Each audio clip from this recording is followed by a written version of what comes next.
ಅಹಮದಾಬಾದ್ನಲ್ಲಿ air India ವಿಮಾನ ದುರಂತಕ್ಕೆ ಪ್ರಧಾನಿ ನರೇಂದ್ರ ಮೋದಿ ಅವರು ಸಂತಾಪವನ್ನ ಸೂಚಿಸಿದ್ದಾರೆ. ಈ ಕುರಿತು ಎಕ್ಸ್ನಲ್ಲಿ ಪೋಸ್ಟ್ ಮಾಡಿರುವ ಅವರು, ಅಹಮದಾಬಾದ್ನಲ್ಲಿ ಏರ್ ಇಂಡಿಯಾ ವಿಮಾನ ದುರಂತದಿಂದ ದಿಗ್ಭ್ರಮೆಗೊಂಡಿದ್ದೇನೆ. ಇದರಿಂದ ಎಲ್ಲರಿಗೂ ಅತೀವ ನೋವು ಉಂಟಾಗಿದೆ.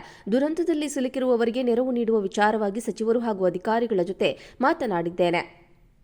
ಅಲ್ಲದೆ ನಿರಂತರವಾಗಿ ಅವರ ಜೊತೆ ಸಂಪರ್ಕದಲ್ಲಿದ್ದೇನೆ ಎಂದು ತಿಳಿಸಿದ್ದಾರೆ.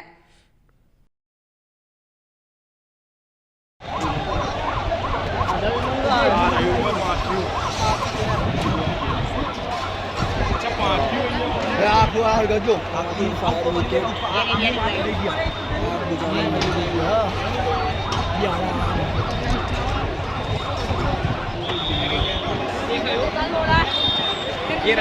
ಇನ್ನು ಅವಘಡದ ಕುರಿತು ಅವರು ಕೇಂದ್ರ ನಾಗರಿಕ ವಿಮಾನಯಾನ ಸಚಿವ ರಾಮ್ ಮೋಹನ್ ನಾಯ್ಡು ಅವರೊಂದಿಗೆ ಮಾತನಾಡಿದ್ದು, ವಿಮಾನ ಅಪಘಾತದ ಕುರಿತು ಮಾಹಿತಿ ಪಡೆದಿದ್ದಾರೆ. ಟೇಕ್ ಆಫ್ ನಂತರ ಇಂಜಿನ್ನಲ್ಲಿ ತಾಂತ್ರಿಕ ದೋಷ ಉಂಟಾದ ಪರಿಣಾಮ 242 ಪ್ರಯಾಣಿಕರನ್ನ ಹೊತ್ತೊಯ್ಯುತ್ತಿದ್ದ ಏರ್ ಇಂಡಿಯಾ ವಿಮಾನ ಅಹಮದಾಬಾದ್ನಲ್ಲಿ 242 ಪ್ರಯಾಣಿಕರನ್ನ ಹೊತ್ತೊಯ್ಯುತ್ತಿದ್ದ ಏರ್ ಇಂಡಿಯಾ ವಿಮಾನ ಅಹಮದಾಬಾದ್ನ ವಿಮಾನ ನಿಲ್ದಾಣದ ಬಳಿಯ ಬಿಜೆ ಮೆಡಿಕಲ್ ಕಾಲೇಜಿನ ಮೇಲೆ ಪತನಗೊಂಡಿದೆ. ವಿಮಾನ ನಿಲ್ದಾಣದಿಂದ ಕೇವಲ 2 ಕಿಲೋಮೀಟರ್ ದೂರದ ಮೇಘಾನಿ ಪ್ರದೇಶದಲ್ಲಿ ವಿಮಾನ ಪತನಗೊಂಡಿದ್ದು, ಆಕಾಶದಲ್ಲಿ ದಟ್ಟ ಹೊಗೆ ಆವರಿಸಿದೆ.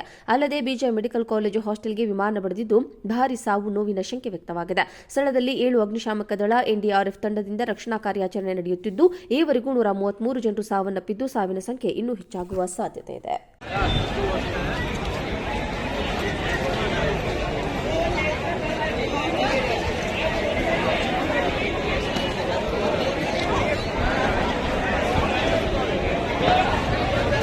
ಅಹಮದಾಬಾದ್ನಲ್ಲಿ ಏರ್ ಇಂಡಿಯಾ ವಿಮಾನ ದುರಂತಕ್ಕೆ ಪ್ರಧಾನಿ ನರೇಂದ್ರ ಮೋದಿ ಅವರು ಸಂತಾಪವನ್ನ ಸೂಚಿಸಿದ್ದಾರೆ.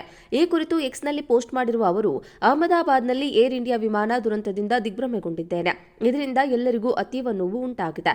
ದುರಂತದಲ್ಲಿ ಸಿಲುಕಿರುವವರಿಗೆ ನೆರವು ನೀಡುವ ವಿಚಾರವಾಗಿ ಸಚಿವರು ಹಾಗೂ ಅಧಿಕಾರಿಗಳ ಜೊತೆ ಮಾತನಾಡಿದ್ದೇನೆ. ಅಲ್ಲದೆ ನಿರಂತರವಾಗಿ ಅವರ ಜೊತೆ ಸಂಪರ್ಕದಲ್ಲಿದ್ದೇನೆ ಎಂದು ತಿಳಿಸಿದ್ದಾರೆ.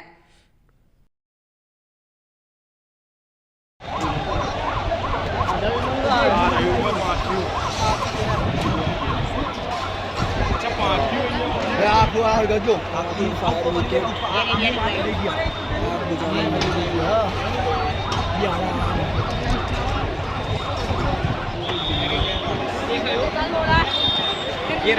ಇನ್ನು ಅವಘಡದ ಕುರಿತು ಅವರು ಕೇಂದ್ರ ನಾಗರಿಕ ವಿಮಾನಯಾನ ಸಚಿವ ರಾಮ್ ಮೋಹನ್ ನಾಯ್ಡು ಅವರೊಂದಿಗೆ ಮಾತನಾಡಿದ್ದು, ವಿಮಾನ ಅಪಘಾತದ ಕುರಿತು ಮಾಹಿತಿ ಪಡೆದಿದ್ದಾರೆ.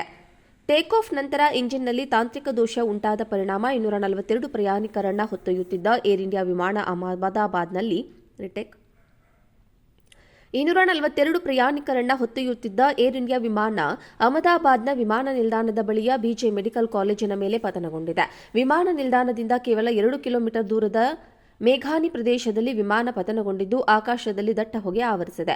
ಅಲ್ಲದೆ ಬಿಜೆ ಮೆಡಿಕಲ್ ಕಾಲೇಜು ಹಾಸ್ಟೆಲ್ಗೆ ವಿಮಾನ ಬಡಿದಿದ್ದು, ಭಾರೀ ಸಾವು ನೋವಿನ ಶಂಕೆ ವ್ಯಕ್ತವಾಗಿದೆ. ಸ್ಥಳದಲ್ಲಿ 7 ಅಗ್ನಿಶಾಮಕ ದಳ, ಎನ್ಡಿಆರ್ಎಫ್ ತಂಡದಿಂದ ರಕ್ಷಣಾ ಕಾರ್ಯಾಚರಣೆ ನಡೆಯುತ್ತಿದ್ದು, ಈವರೆಗೂ 133 ಜನರು ಸಾವನ್ನಪ್ಪಿದ್ದು, ಸಾವಿನ ಸಂಖ್ಯೆ ಇನ್ನೂ ಹೆಚ್ಚಾಗುವ ಸಾಧ್ಯತೆ ಇದೆ.